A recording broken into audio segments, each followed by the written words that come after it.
Hi friends. ಏನಂದರೆ ಹೆಣ್ಮಕ್ಳು ಅಂದ್ರೇ ನನಗೊಂಥರ ಭಯ ಸ್ಟಾರ್ಟ್ ಆಗಿಬಿಟ್ಟಿದೆ. ಈಗಿರೋ ಸೊಸೈಟಿಯಲ್ಲಿ ಮುಂಚೆನಾದರೂ ಡೌರಿ ಕೊಡಬೇಕು, ವರದಕ್ಷಿಣೆ ಕೇಳ್ತಾರೆ, ಅದಕ್ಕೋಸ್ಕರ ಹೆಣ್ಮಕ್ಳು ಬೇಡ, ನಮಗಿರೋ ಜಮೀನಲ್ಲಿ ವಾರಸ್ದಾರ ಬೇಕು, ಗಂಡು ಮಕ್ಕಳೇ ಆಗಬೇಕು ಅನ್ನೋ ಒಂದು ಸನ್ನಿವೇಶ ಹೋಯ್ತು.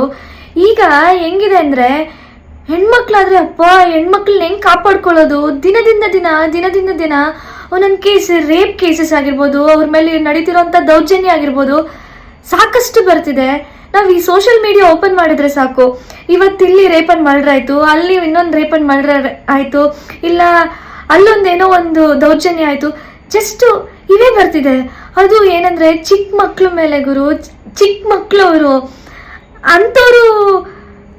ಏನು ನನಗೆ ಇದ್ರ ಬಗ್ಗೆ ಏನು ಹೇಳಬೇಕು ಅನ್ನೋದೇ ಗೊತ್ತಾಗ್ತಿಲ್ಲ.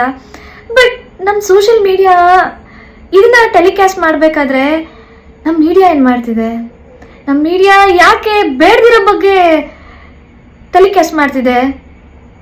ದರ್ಶನ್ ಸರ್ ಅವರು ಅವ್ರ ವೈಫ್ ಜೊತೆ ಅವರೆಲ್ಲೋ ಹೋದ್ರು, ಅವ್ರ ಜೊತೆ ಡ್ಯಾನ್ಸ್ ಮಾಡಿದ್ರು, ಅದು ಎಲ್ಲರ ಮನೆಯಲ್ಲೂ ಅದು ನಡೆಯೋವಂಥ ವಿಷಯ.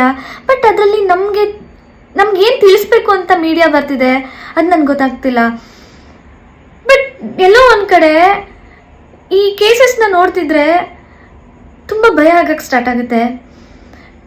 ಸೌಜನ್ಯ ಕೇಸ್ ಸ್ಟಾರ್ಟ್ ಆಯಿತು, ಸಮೀರ್ ಅವರು ಅದ್ರ ಬಗ್ಗೆ ಮಾತಾಡಿದ್ರು, ಆಮೇಲೆ ಅಲ್ಲೇ ಸೈಲೆಂಟ್ ಆಗೋಯ್ತು. ಮತ್ತೆ ಖುಷಿ ವಿಷಯ, ಖುಷಿದು ಡೆಫ್ ಅಂಡ್ ಡೆಮ್ ಗುರು, ಅವ್ರನ್ನೂ ಬಿಟ್ಟಿಲ್ಲ, ಅದು ಅಲ್ಲೇ ಹೋಯ್ತು. ರೀಸೆಂಟಾಗಿ ಚಂದಾಪುರದಲ್ಲಿ 10 ವರ್ಷದ ಮಗುನ ರೈಲ್ವೆ ಟ್ರ್ಯಾಕ್ ಕೆಳಗಡೆ ಸೂಟ್ ಕೇಸಲ್ಲಿ ಹಾಕಿ ಎಸ್ಬಿಟ್ಟು ಹೋಗಿದ್ದಾರೆ, ಅದು ಅಲ್ಲೇ ಸ್ಟಾಪ್ ಆಗುತ್ತಾ? ಇದ್ರ ಬಗ್ಗೆ ಯಾರೂ ಒಂದು ಆ್ಯಕ್ಷನ್ ತಗೊಂತಿಲ್ಲ. ಯಾಕೆ? ಇದ್ರ ಬಗ್ಗೆ ನಾವು ನೋಡ್ತಿರೋದು ಜಸ್ಟ್ ಸೋಷಿಯಲ್ ಮೀಡಿಯಾದಲ್ಲಿ ಮಾತ್ರ. ಇದು ನಾನು ಇನ್ಫ್ಲೂಯೆನ್ಸರ್ಸು ಪಾಪ ಅವರು ಒಂದೇನೋ ಅಪ್ರೋಚ್ ಮಾಡ್ತಿದ್ದಾರೆ, ಬಟ್ ನಮ್ಮ ಮೀಡಿಯಾ ಅವರು ಯಾಕೆ ಕೆಲಸ ಮಾಡ್ತಿಲ್ಲ? ಯಾಕೆ? ಸಾಮಾನ್ಯ ಜನರು ಅಂದರೆ ಅವ್ರಿಗೆ VVIPs ಅಂತ ಮಾತ್ರನಾ? ನಮ್ಮಂಥ ಬಡವರಾಗಿರಲಿ, ಇಲ್ಲಾಂದರೆ ಯಾರೇ ಒಂದು ಕಾಮನ್ ಮ್ಯಾನ್ ಆಗಲಿ ಬರೋದಿಲ್ವಾ? ಖುಷಿ ವಿಷಯದು ಹಾಗೆ ಆಯಿತು. ಡೆಫ್ ಆ್ಯಂಡ್ ಡೆಮ್ಮು, ಅವರಲ್ಲಿ ಕರೆಂಟ್ ಇಲ್ಲ. ಅಟ್ಲೀಸ್ಟ್ ನೀವು ಒಂದು ವಾಯ್ಸ್ ರೇಸ್ ಮಾಡಿದರೆ ಏನಾದರೂ ಒಂದು ಅಲ್ಲಿ ಇರೋವಂಥ ಪೊಲಿಟಿಷಿಯನ್ಸ್ಗಳು ಒಂದು ಆ್ಯಕ್ಷನ್ ತಗೋಬೋದಲ್ವಾ?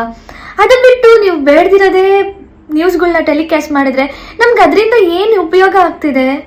ಯಾಕೆ ಇದ್ರ ಬಗ್ಗೆ ನೀವು ಮಾತಾಡ್ತಿಲ್ಲ? ನಾನಿಲ್ಲಿ ಯಾವುದೋ ಒಂದು ಫ್ಯಾನ್ಸ್ನು ಹರ್ಟ್ ಮಾಡಬೇಕು ಅಥವಾ ಬೇರೆಯವ್ರನ್ನ ಹರ್ಟ್ ಮಾಡಬೇಕು ಅನ್ನೋದ್ರ ಬಗ್ಗೆ ನಾನು ಮಾತಾಡ್ತಿಲ್ಲ. ಇಲ್ಲಿ ಏನು ನಡೀತಿದೆ ನಮ್ಮ ಸೊಸೈಟಿಯಲ್ಲಿ ಅನ್ನೋದನ್ನ ನಾನು ನಿಮ್ಮ ಮುಂದೆ ತರ್ತಿದ್ದೀನಿ ಅಷ್ಟೇ. ಅದು ಬಿಟ್ಟರೆ ನನ್ನ ಇಂಟೆನ್ಷನ್ ಬೇರೆ ಏನೂ ಇಲ್ಲ. ಅಟ್ಲೀಸ್ಟು ನಮ್ಗೆ ಇನ್ನೇನು ಮಾಡೋಕ್ಕಾಗುತ್ತೆ ಹೇಳಿ? ನಮ್ಗೆ ಅಲ್ಲಿ ಏನು ನಾವು ನೋಡ್ತೀವಿ ಅನ್ನೋದನ್ನು ನಾವು ಪೋಸ್ಟ್ ಮಾಡ್ತೀವಿ, ಅದು ಬಿಟ್ಟು ನಮ್ಮ ಕೈಲಿ ಇನ್ನೂ ಏನು ಮಾಡೋಕ್ಕಾಗ್ತಿದೆ? ಅಲ್ಲಲ್ಲೇ ಮುಚ್ಚೋಗ್ತಿದೆ ವಿಷಯಗಳು ಅಷ್ಟೇ. ಇವತ್ತು ಇಲ್ಲೊಬ್ರಿಗೇನೋ ಆಯಿತು, ನಾಳೆ ಇನ್ನೊಬ್ರು ನ್ಯೂಸ್ ಬರೋದು ಕಾಯ್ತಿದ್ದೀವಿನೋ ಅಷ್ಟೇ. ಅಷ್ಟು ಬಿಟ್ಟರೆ ನಮ್ಮ ಕೈಲಿ ಇನ್ನೇ ಏನು ನಾವು ಮಾಡೋಕ್ಕಾಗಲ್ಲ ಅನ್ನೋದೊಂದು ಜಿಗುಪ್ಸಿಂದ ಇರ್ಬೋದಷ್ಟೇ.